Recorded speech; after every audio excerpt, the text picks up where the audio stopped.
Tyler. Brooke. Hi, my name's Linda Lane, and my speech is on being prepared for emergencies.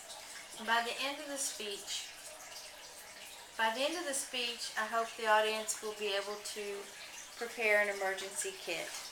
So when I was in junior high school, I remember getting to stay home because of a huge storm was coming.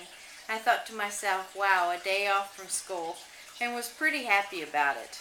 It wasn't until my mother started filling up the bathtub with water, making sure all of our oil lamps were full and had plenty of wicks to burn, matches, a sufficient amount of masking tape for the windows, batteries for our radios, and made that last-ditch effort to go to the grocery store, that I realized how serious this storm was going to be.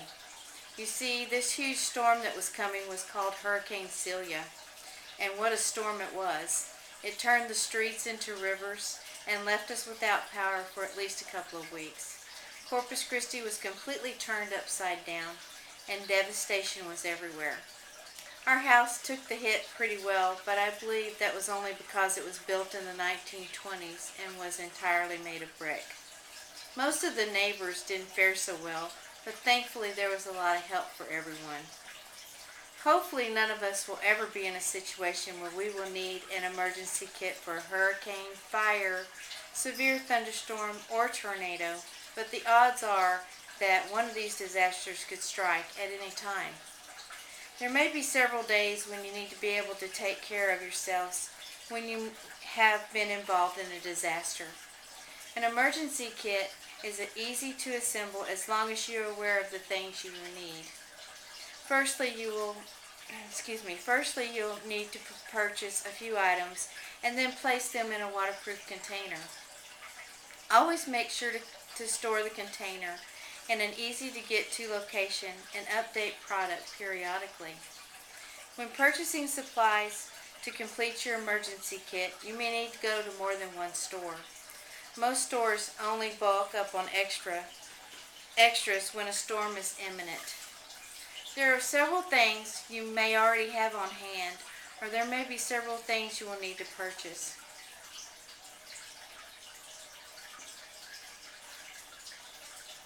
Here it is.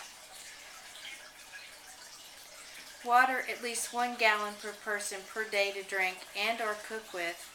In the case of an evacuation, you will need a 3-day supply. If you're going to shelter in place, you will need a 2-week supply. Non-perishables, easy to open and prepared food items are needed.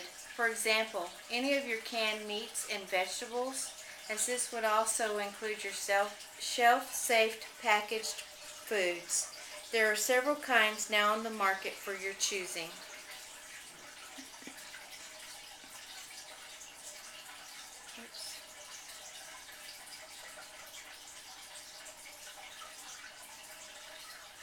Flashlights for everyone, battery-powered or hand-cranked radios, and it needs to be a NOAA weather radio if at all possible. Also extra batteries.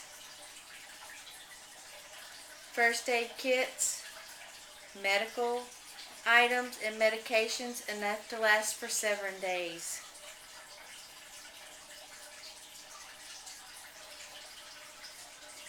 Matches and or lighters, personal hygiene products, cell phones with backup chargers, emergency contact information including family contacts, emergency blankets, extra cash, personal documents, which could include birth certificates, medical information, deed to your house, insurance policies, and proof of address. You will also need maps or a GPS device and your waterproof container. We need to remember to include necessary items such as food and water, enough for all of our animals also. Okay, let's get started. Now that we have all of our items ready for our emergency kit, it's time to organize. Remember to check all the dates on your items you have gathered for your emergency kit. You need to make sure that they are not outdated. When all of your items have been checked, this is when you need to organize them into your waterproof container. If you have more than one member in the family who needs special medications, be sure that these are marked appropriately.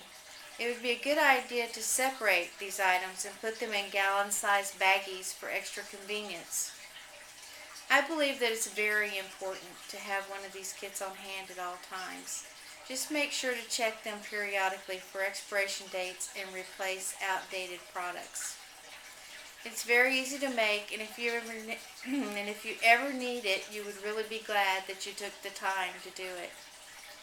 Please take my advice and don't wait until the last minute or when it's too late to try to gather necessities. All you really need is just a little time and some fairly inexpensive ingredients to have peace of mind when the really big storm does strike. You will be very glad you did. Thank you.